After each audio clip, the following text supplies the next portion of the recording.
假設你老細突然話將幾廿億資產同公司嘅90%利潤分俾員工，自己淨係攞5%，咁樣突然天降橫財，你會唔會覺得背後一定係有鬼，定係真係好心大發現分錢俾你？唔通發達要有個好老細同好公司先至係最緊要？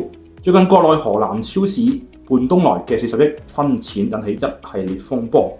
國內都有唔少媒體同 KOL 熱議，更有媒體指係為咗自保。告訴你們，20年前我就知道今天的結果。20年前我就跟很多企業家在分享，我說你不分錢，將來不也是個死。睇片之前記得撳開呢個鐘仔 ，subscribe Tasty Money YouTube Channel，以後有新片你就會收到通知㗎啦。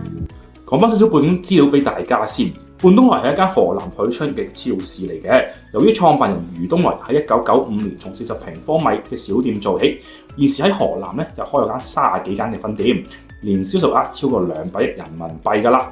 單店營收利潤率高到連沃爾瑪、山姆都視為勁敵。佢最出名嘅唔係賣貨啊，而係對員工好，高人工啦，足額嘅5獎金，每天7小時工作制，每年至少30日至40日嘅有薪年假，即係 AL， 仲有10日嘅唔開心假，心情唔好唔問理由直接可以請假唔扣錢，咁啊導致佢半冬來嘅員工流失率低至只有1% 左右嘅啫，遠低中國嘅零售業平均嘅20到40% 嘅。講真，如果香港有間咁嘅公司，比正常嚟講高人工又多假放，返工時間又短，咪話唔心動啊！一直是希望呢，讓這個企業體現一個真誠、純粹，體現一個自由、公平，體現一個正義、勇敢、自信。我們所做的每一件事情，是我們源自內心，我們想做的，是我們自己喜歡的。但係由於余冬來局突然公布40億嘅資產分配方案，將公司界有40億嘅人民幣咧資產咧按崗位分配俾超過1萬名員工啊，管理層分15億，打工仔分18億，一個打工仔平均都袋到成20萬人民幣啊，12名店長級嘅更高達2000萬人仔啊！呢個消息一出，全民譁然啊！有人讚呢個真係真正嘅共同富裕。首先幫佢澄清一下，呢個就唔係一次性派錢啊，俾員工即刻拎走嘅，而係將公司嘅資產咧化為呢個股份啊。余冬來話咁未來咧每年嘅50% 利潤咧就會用嚟呢個團隊獎金啦，50% 歸股東嘅。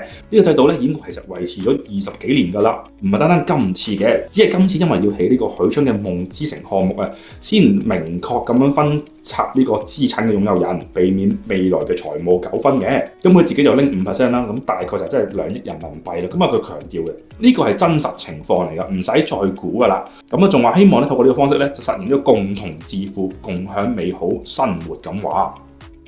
你們是用這種傳統的習慣的思維來看待胖冬來，胖冬來呢是用一種理性的、科學的、比較先進的這種環境的這種文化和思維看待我們這個社會。咁呢單嘢其實本身嚟講咧係説好中國故事，但係中國網民咧就已經即刻腦補咗好多劇情啊！咁啊，國內外嘅 KOL 同埋博主咧都即刻湧入去討論啦。咁市面上最流行嘅陰謀論咧就話半冬來係為咗自保嘅。中國評論員咧李成鵬咧就暗示話分錢咧係自保嘅陽謀啊，避免被零元購。咁亦都有唔少嘅財經 KOL 咧都率先喺度吐槽同埋拆解嘅，例如有 YouTube 嘅博主啦、小趣時政財經啦，感慨中國點解容不下一個良心企業。其實正面嚟講啊，半冬來呢大嘢證明咗賺錢嘅核心理論就係對員工好，唔單止係道德，更係投資。更通過利潤分享咧，咁啊令呢個員工變成合夥人啊，服務質素上升，顧客忠誠度高，利潤自然滾雪球啦！一年銷售額更超過200億人民幣，利潤遠超同行啊！咁啊係一個最佳證明嘅。但是我是一個微小的企業，雖然在當地可能多少有點影響力，在河南有點影響力，但是不足以能讓他們明白。咁呢單嘢對香港嘅投資者同埋打工仔嚟講，先唔論佢係咪陰謀論先，咁喺任何市場係咪一個好老細同埋好公司，先至係財富增值嘅關鍵所在呢？無啦啦有20幾萬喎，高管嘅話2000萬喎，咁你覺得呢？如果你揀工係應該揀好公司定好老細，定係高起薪呢？如果撥東來嚟到香港，你會唔會即刻跳槽？歡迎留言討論，記得 like 同埋 subscribe 嘅。多謝你睇到嚟呢度啊！記得撳埋呢個鐘仔 subscribe 我哋 YouTube channel Tasty Money 港股直播室，將賺錢變得輕鬆簡單。